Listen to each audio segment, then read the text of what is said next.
guys, and welcome back to Chapel Vibes. It's me, Bernie. I'm here to talk about something very, very important, something dear and close to my heart. Chapel Vibes is where we share real life, right? Real faith and real vibes. Our energy is another because we are young and vibrant, we are young and fervent, we are young and energetic. You get so, and the thing is, this is where we unfiltered, this is where we straightforward. And let me tell you a secret, right? I'm recording this Spark with my class. I'm having a class this morning, but then I need to quickly say this. Being the first content we'll be releasing on our YouTube channel, and I want you to please follow me and pay attention. Thank you very much. So I'll be talking about something throughout this week and vision conversations and contents regarding the same topic, this same theme rather, and that will be about God's plan and following it.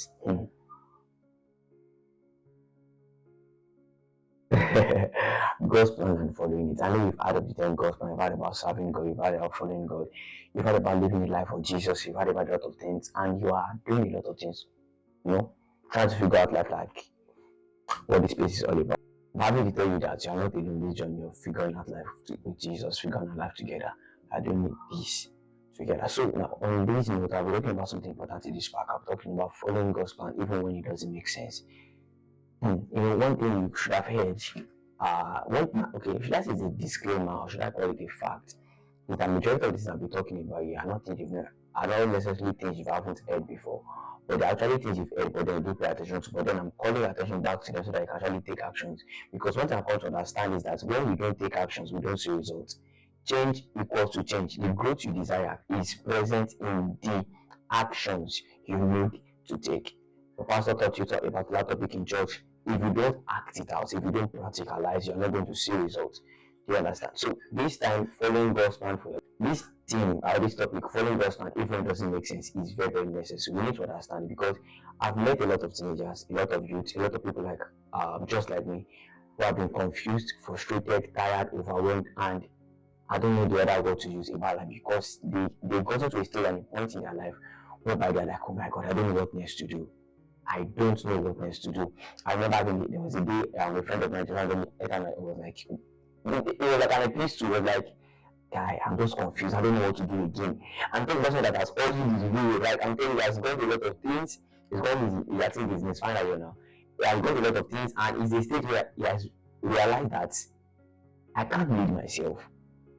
Don't wait until you get to a stage or a point in your life where you realize that you cannot do this all by yourself before you now start following God's plan and coming to know God's plan and following it. There are two kinds of people I will say. There are people that know God's plan and they choose not to follow it. Why there are people now you get me now? Why there are people that they know it, they don't know it rather, so therefore they are not following it.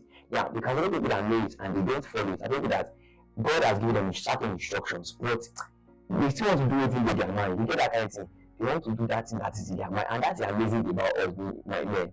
We're not supposed to do it in our mind, so sometimes we don't involve God in what we do. But I want to make you understand that as a man you are limited. As a man I am limited. As a man you are limited. See, we are young, and we are too young to figure out life all by ourselves. That's why there's this adage Yoruba say that in Kotajaba, let me say it in English, sorry.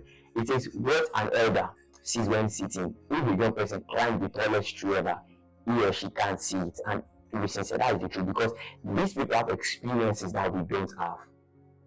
Right? They have seen things that we have not seen. They've experienced things that we have not experienced. You understand? And now, if that is true when it comes to our elderly ones, what about God, the ancient of days? The one that I am, the one that cannot cease to exist, the one that lives forever, the one that has been before me, the one that made us, right? So if you agree with me that these people that we call our elderly ones have an insight that we don't have due to the age difference, how much more God? If you agree with me that God is your creator, then that means God knows the exact purpose of your life. Do you get it now? Why? The creator or the manufacturer of the product, right, knows the best use of that product. And let me tell you a backstory of how my life got changed. One of the teachings I listened to, I was privileged to be present in the meeting which was taught. And my pastor was this teaching about following God's plan for your life. This is a teaching I can never forget in my life. I'll make reference to it till I leave the earth. The teaching changed my mindset. It made me understand. Like it took my mind to the reality that wow, so I've actually been the one leading my life.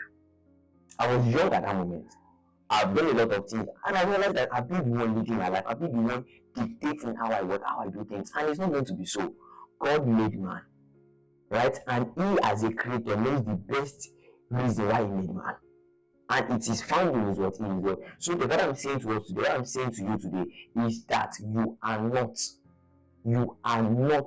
capable enough to lead yourself. Man is too myopic, right, to lead himself. There is a God that has foresight and foreknowledge, and that should be the God you follow. Let me read this scripture so quick. It's in the book of Proverbs, Proverbs 3, verse 5 to 6. Verse 5 to 6, it says, I'm reading the KJV version. It says, trust in the Lord with all thine heart, and lean not unto thy own understanding. 6, in all thy ways acknowledge him, and he shall direct your path. Listen, that 3, verse 5 to 6. Trust in the Lord with all thine heart. Lean not unto thine own understanding, in all thy ways acknowledge him, and he shall direct your way to your path. That means learn to put your life in the hands of God. There is a statement people do make. People do make about hard. None of God say that God can never mismanage your life. Oh, I remember it was even a friend of mine that said it. I heard it from him. He said, God can never mismanage your life. God can never mismanage your life. He has a track record of success. Why don't you let him lead you? There's something I do. I say, I would rather choose to trust in a God who knows my end from the beginning than a man who does not know what will happen to me in the next minute. There's a difference. So my fellow young people, my fellow guys, my fellow Gen Zs, I'm begging us this morning, right, that let God lead you. If I will lead, this life is not that hard. Do you understand? I know life happens, but see, there's an assurance and confidence you have when you are following God's plan. And the amazing thing is, well, it won't always make sense. Yeah. That's why he says, those that come to him will believe that he is. And what pleases God is what is faith. When you follow God, you must not believing. That is faith. So following God does not take only logic. You use your brain, but does not take only your brain. You need to believe. You need to walk with him in faith. You follow God in faith. My guys. Look, God, man. It's not that deep. I know. You want to do that thing with your mind. Like that thing with your mind. You don't want to run, but just calm down. So when you get the runner, so when you get the runner, see the results. Now let this go. Let this go. That.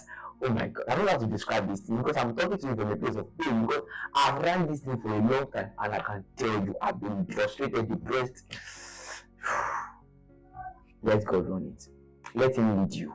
And really, he said, that is, you have a role to play. The role you have to play is just follow. It's called following it. There's already a roadmap. Oh my God, there's something like I call roadmap. This is something I pray for people when they want to do anything. You want to learn a skill, you want to get started something. I'm so much in love with roadmaps. And what I do, I got inside to this. What's about it was from this exact thing I'm talking about. Roadmap. See, roadmap is very amazing, and God has already created a roadmap. All you need to do is to follow him. In the place of prayer, the Lord will give you the blueprint for your life. As you study his word, as you just see, there's something about following God. Just follow. That's what I think this is like. I will follow. I will follow. I will follow Jesus, no matter what it costs. Maybe you just follow. It's not that deep, guys, and I trust you following. Right? Don't let my time go in waste to have a class this morning. I'm running now. I'm running it. So after I'm going to end this now, so that you can get up whether it is you're watching me now and follow. There's that thing that I told you to do. Go and do it. Yeah, just do it. It's not that deep. See, do you know that you save yourself time? You save yourself stress. You save yourself of try by error or something by just following God. Oh my God. This thing it's paining me, like it's paining me. You get just follow, right? I trust you to follow him and do have a great day. And like I said, following God, even when it doesn't make sense. Look at Joseph, look at Daniel, look at David. Look at track records of men in the scripture. Look at Abraham. Even when it does not make sense, he believed God. He didn't stop, he believed. And he became the father of many nations just to follow him. You understand? Thank you.